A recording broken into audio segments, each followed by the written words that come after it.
Hi, welcome to Fix Your Apps. In this video, I'll show you how to open GPX files on iPhone using a simple app you can get from the App Store. Now let's get started. Step 1. Open the App Store on your iPhone. This is where you can download apps to help you open GPX files. Step 2. Search for the app called GPX Viewer.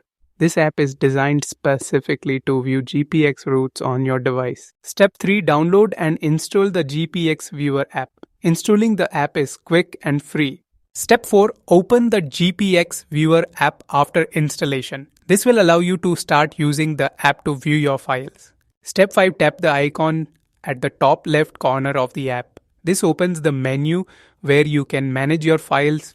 Step 6. Tap the plus button at the top right corner. This lets you add a new GPX file.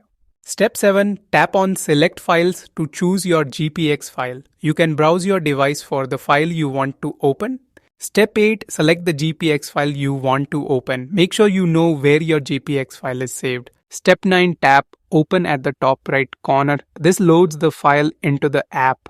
Step 10. View the GPX file route displayed in the app. Now you can see your route or map easily on your iPhone. Thanks for watching, and don't forget to subscribe to Fix Your Apps for more helpful tips.